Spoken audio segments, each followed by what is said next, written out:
welcome back to our channel. My name is Maremiwati. I am from class 2C Mathematics Education. In this video, I will try depth about motivational speech.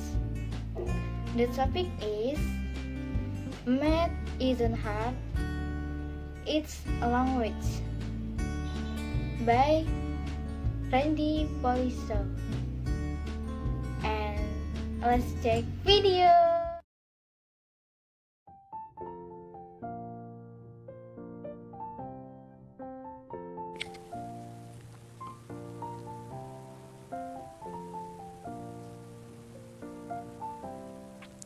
%26 on the Nation report card that the percentage of US 12 graduates who are proficient in math. In America, we pride ourselves as being an exceptional country. But does 26% sound exceptional to you? Raise your hand if you think as a country we need to do way better than this. I'm with you. We all need math, but why are so many kids confused by it? Is it because only 26% of people are hardwired for math, while 74% are not? After working with thousands of kids, I can tell you this isn't the case at all. Kids don't understand math because we've been teaching it as the humanist subject. But if we make math human again, it will start to make sense again. You're probably wondering, how is math ever human in the first place? So think about it. Math is a human language, just like English, Spanish, or Chinese, because it allows people to communicate with each other. Even in ancient times, people needed the language of math to conduct trade, to build monuments, and to measure the land for farming. This idea of math as a language isn't actually new. A great philosopher once said, "The laws of nature are written in the language of mathematics." So you see, even Galileo agrees with me. But somewhere along the line, we've taken this language of math, which is about the real world around us, and we abstracted it beyond recognition. And that's why kids are confused. Let me show you what I mean. Read this third grade California math standard and see if it would make sense to an 8-year-old. Understand a fraction 1 will be as the quantity formed by one part when a whole is partitioned into b equal parts. Understand the fraction a over b as the quantity formed by a part of size 1b. And if you give this description to an 8-year-old, you probably get a reaction like this.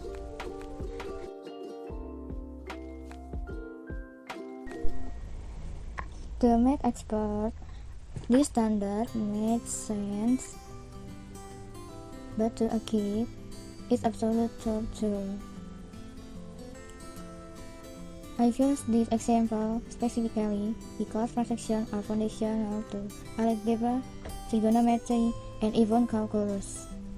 So, if kids don't understand fractions in elementary and middle school, they got a third grade ahead of them in high school.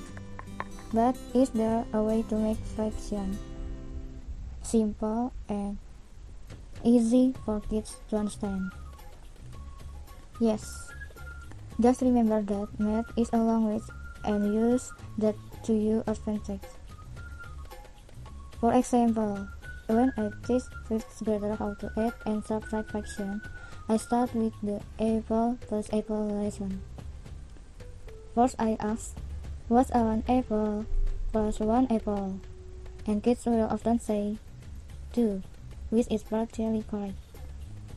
have them include the word as well. Science math is a language, so it's not just two. It's two apples. Next is 3 pencils plus 2 pencils. You all know that pencils plus pencils give you pencils. So everyone, how many pencils? 5 pencils is right. And the key is you include the word. I tried this lesson with my 5 years old Nation. After she added pencils and pencils, I asked her, what's 4 billions plus 1 billion? And my aunt overheard this and she scolded me and said, are you crazy? She's in kindergarten. How's she supposed to know 4 billions plus 1 billion? Underneath, my niece finishes counting, looks up and says, 5 billions. And I said, that is right, it is 5 billions. My aunt just shook her head and laughed because she did not expect that from a 5 years old. But all you have to do is take a language approach and math becomes intuitive and easy to understand. Then I asked her a question that kindergartners are definitely not supposed to know. What's 1/3 plus 1/3?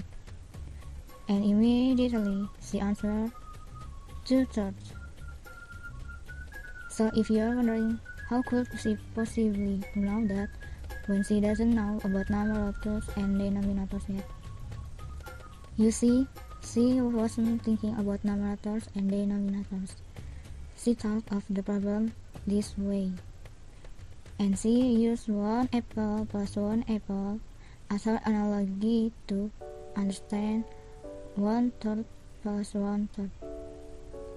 So if even a kindergartner can add fractions, you better believe that every 5th grader can do it as well.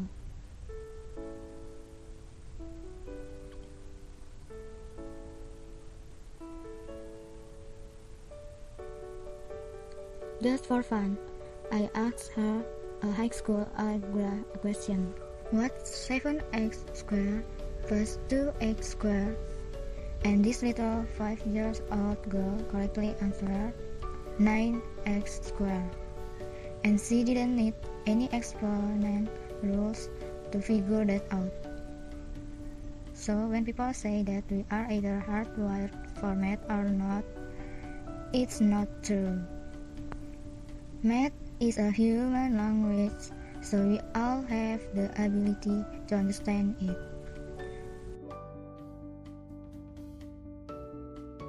We need to take a language approach to math urgently because too many kids are lost and are anxious about math, and it doesn't have to be that way. I work with an angry first-grade high school student once who couldn't pass algebra because she only knew 44% of her multiplication facts. I told her, that's like trying to read and only knowing 44% of the alphabet is holding you back. She couldn't factor or solve a question, and she had no confidence in math. As a result, this teenager had no confidence in herself. I told her, we have to start with multiplication because once you know all your facts by heart, everything gets easier and it's be like giving a fast pass to every ride of Disneyland. What do you think? And she said, okay. So she systematically learned her timetable in 4 weeks, and yes, even multiplication has language embedded in it. You will be surprised how many kids don't realize 7 times 3 can be spelled out as 7 times 3, which just means 3 7 times, just like this. So when kids see it this way, they quickly realize that repeat addition is slow and inconvenient, so they gladly memorize that 3 7 times always give you 21. So for this teenager who was at risk of dropping out, becoming fluent and confident in multiplication was a game changer, because for the first time she could focus on problem solving instead of counting on her fingers. I knew she had turned the corner when she figured out that a 2 years ago is at 435 a month would cost you 10,680, and she looked at me disapprovingly and said, "Mr. Paisa, that's expensive."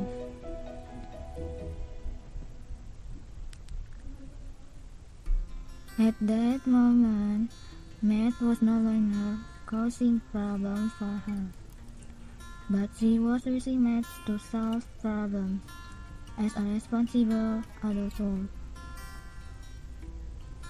As an educator, it's my duty to challenge kids to retain her. So I leave you with this challenge. Our country is stuck at 26% proficiency, and I challenge you to push that number higher. This is important because mathematical thinking not only builds young minds, but our kids need it to imagine and build a future that doesn't yet exist.